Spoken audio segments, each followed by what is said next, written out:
Welcome back everyone. Welcome to civil services study. Practice set number 519 पर आ जाइए UP PCS के लिए। और प्रैक्टिस करेंगे इसमें हम ज्योग्राफी के प्रश्नों पर। ठीक है, तो चलिए स्टार्ट करते हैं। प्लेलिस्ट इसकी बना रखी है, वहाँ पर आप टेस्ट नंबर 1 से लेकर 519 तक पहुँच सकते हो और डिस्क्रिप्शन बॉक्स में उसका लिंक दे रखा है।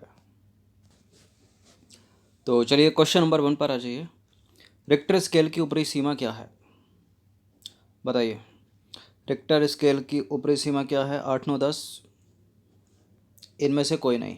ठीक है, डी है इसका आंसर। तो रिक्टर स्केल का जो निर्माण है 1935 में अमेरिकी भूकंप शास्त्री चार्ल्स फ्रांसिस रिक्टर ने किया था। ठीक है, हालांकि इस स्केल में जो है 1 से 9 तक से संख्या दी गई है और परंतु इसकी कोई ऊपरी सीमा नहीं है। ठीक है, 7 मैग्नीट्यूड का भूकंप 6 मैग्नीट्यूड के भूकंप से 10 गुना तक अधिक शक्तिशाली होता है। तो कोई ऊपरी सीमा नहीं है इसकी। ठीक है, याद रखिएगा। लेकिन जो संख्या इसमें दी गई है वो 1 से 9 तक की दी गई है। क्वेश्चन नंबर 2 पर आ जाइए। इनमें से कौन सी प्रक्रिया से वायुमंडल की निम्न परतों में ऊष्मा का संचार होता है?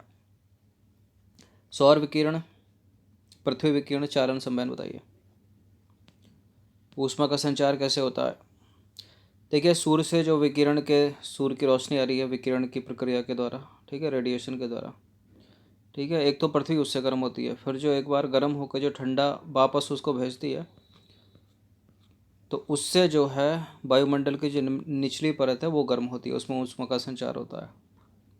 तो इसका आंसर हो जाएगा ऑप्शन नंबर बी।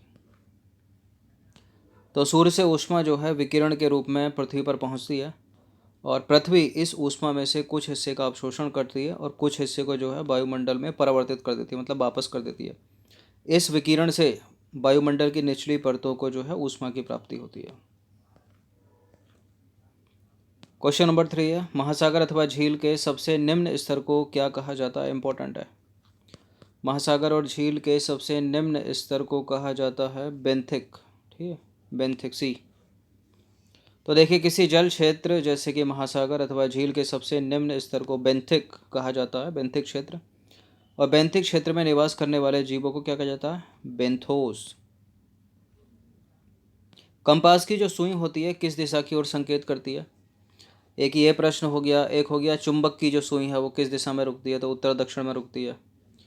ठीक है, उत्तर की ओर संकेत करती है। लेकिन कंपास की जो सुई है वो चुंबकीय दक्षिणी ध्रुव, ठीक है, चुंबकीय दक्षिणी ध्रुव की ओर संकेत करती है, डी। तो कंपास की सुई चुंबकीय दक्षिणी ध्रुव की ओर संकेत करती है।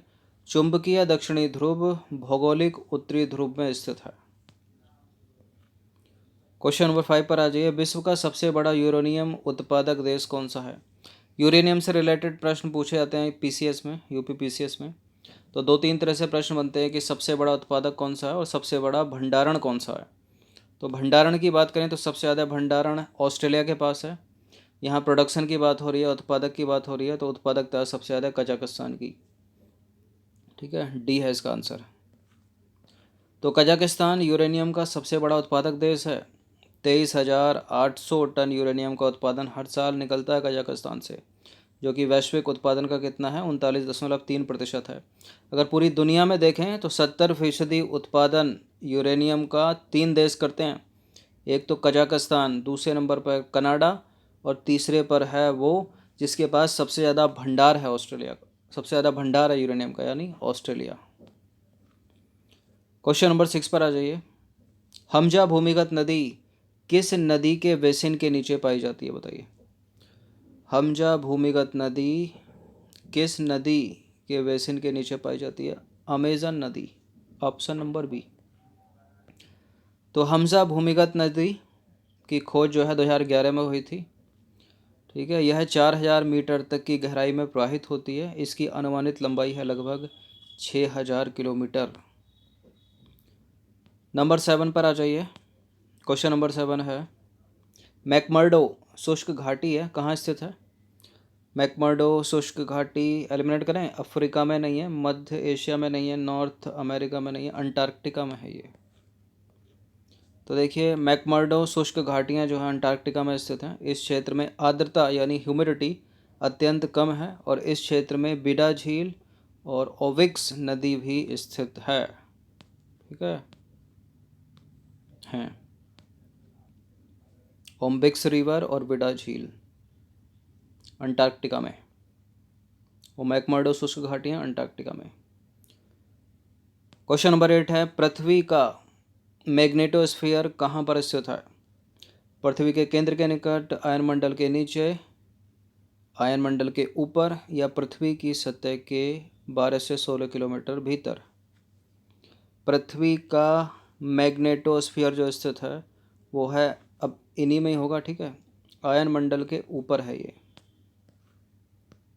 तो मैग्नेटोस्फीयर जो है सतह से 90,000 किलोमीटर दूर वायुमंडल में स्थित है, ठीक है। यह सौर पवनों द्वारा प्रवाहित होता रहता है। तो सी है इसका आंसर, आयनमंडल के ऊपर। क्वेश्चन नंबर 9 पर आ जाइए। पनिकुलगारा निम्नलिखित में से किसकी प्रजाति है? पनिकुलगारा किसकी प्रजाति है? मिर्च की, इलायची की, सरसों की या चावल की? पनिकुलगारा है कार्डमम की प्रजाति, यानी इलायची की प्रजाति है।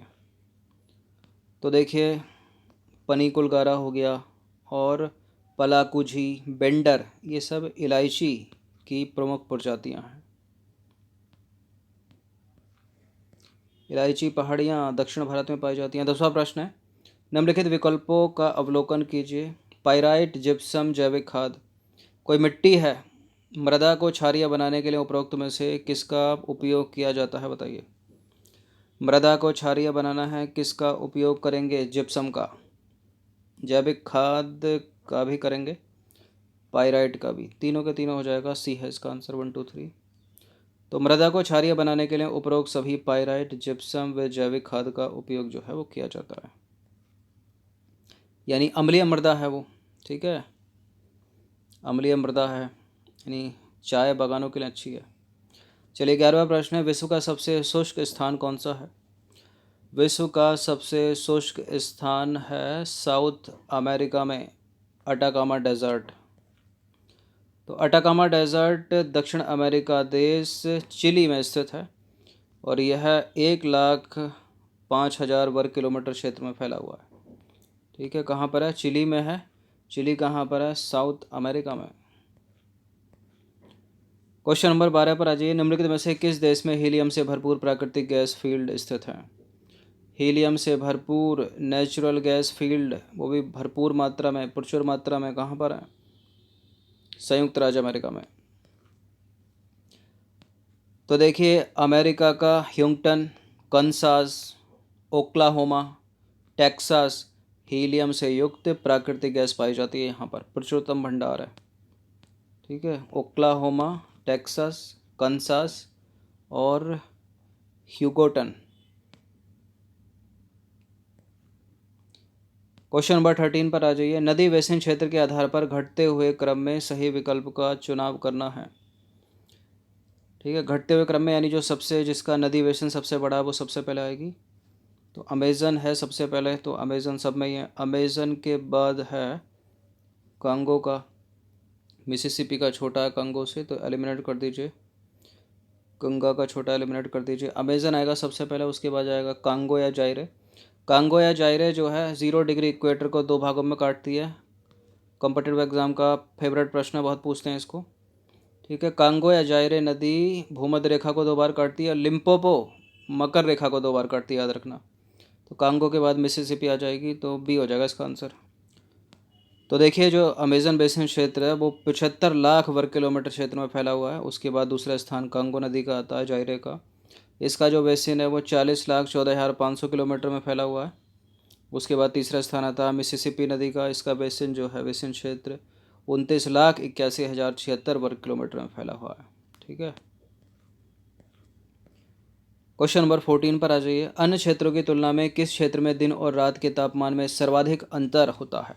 बताइए, इनमें से कौन सा क्षेत्र है जहां पर दिन और रात के तापमान में सर्वाधिक अंतर देखने को मिलता है? ट्रॉपिकल डेजर्ट में, ठीक है, उष्णकटिबंधीय क्षेत्र में, सी है इसका आंसर। तो उष्णकटिबंधीय मरुस्थल यानी ट्रॉपिकल डेजर्ट में दिन में तापमान अत्यधिक होता है जबकि रात में तापमान अत्यधिक कम होता है। दुनिया के अधिकांश उष्णकटिबंधीय रेगिस्तान जो हैं वो महाद्वीपों के पश्चिमी दिशा में 20 डिग्री से 30 डिग्री के बीच स्थित होते हैं।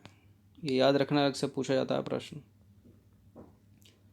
क्वेश्चन नंबर 15 पर आता है, जोहोर जलडमरू मध्य एक, ठीक है, किन दो देशों को अलग करता है।